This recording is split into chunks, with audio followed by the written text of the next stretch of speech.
Hi YouTube. It's been a while since I made a video, but I wanted to come on because something that I saw tonight really irked me to my core, and I have to really get this off my chest. I was sitting here watching the late news, and I mean it's late as in early in the morning, late 2:27 a.m. right now. But they asked the two Republican front runners, the two candidates for the Republican Party, about the protests that are going on in Missouri at universities there and the protests that have been sparked elsewhere as a result of that whole movement.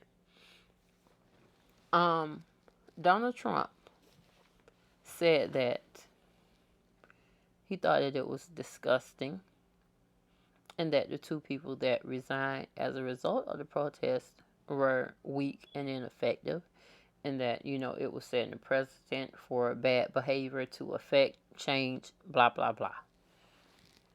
He said this, and when Ben Carson was asked, he said that we are too tolerant as a people to tolerate the protest and the movement. And he also said that it was infantile behavior.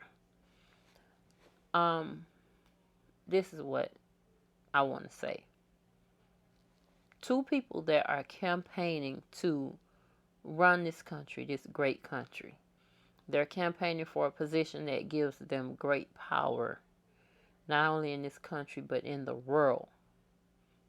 And to diminish and downplay a constitutional right of all Americans.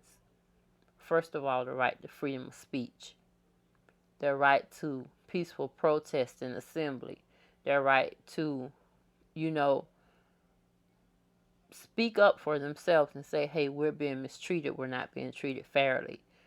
How can you, as someone that's campaigning to be president of this country, diminish that right?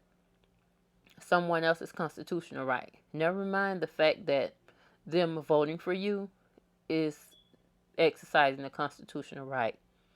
Never mind the fact that you campaigning is a constitutional right, because you have the right to stand up there and say all of that asinine stuff that you're saying and to put out all of those far-fetched opinions. You have the right to do that because this is America and you have that constitutional right.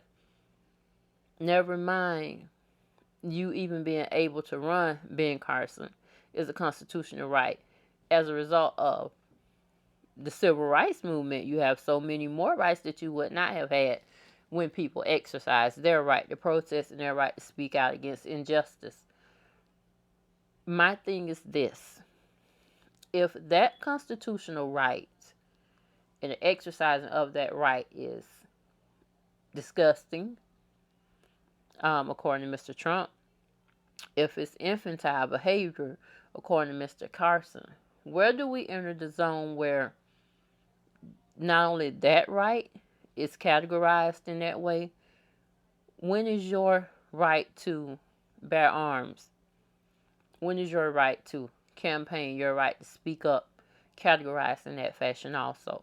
You can't pick and choose. You can't straddle the fence. If one right is viewed in this light, why shouldn't your rights be viewed in that light? I don't think that you thought about what you were saying, because of the American people listen. These people are generally telling you that you don't have the right to stand up against the status quo. You don't have the right to speak up when you feel that you are being mistreated.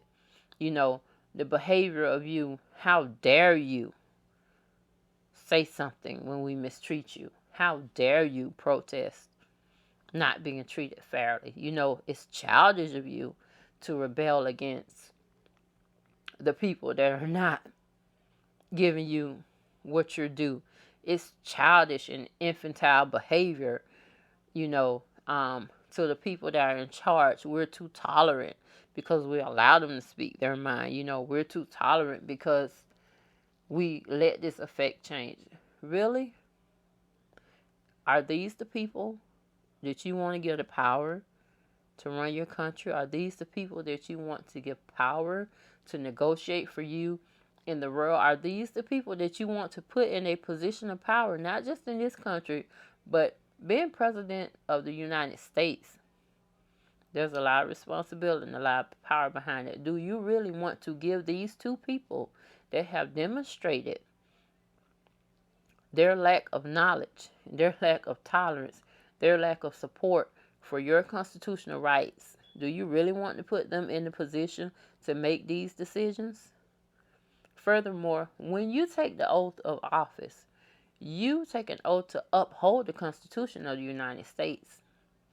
How can you take an oath to uphold the Constitution of the United States, but you don't support my right to protest? You don't support the rights of American citizens to organize and protest and speak out and exercise their First Amendment right. You don't support the right of American citizens to affect change. Really? By voting, we are affecting change. By going to the polls, we're making a statement. So if you don't support one constitutional right, how can you support another? I'm just saying, it's something to think about when you go to the polls and you cast your vote for the people that you want to put in charge of these United States of America. I know it's been a long time since I did a video, but I just want to say, dear Mr. Carson, dear Mr. Trump, dear voting Americans, I had to get that off my chest. Thanks for listening. Thanks for watching my video. Leave a comment, like, subscribe to my channel, and I plan on making more videos because there are a lot of things that I want to get off my chest. So, good night, good morning, because it is late here, and I'll talk to you soon.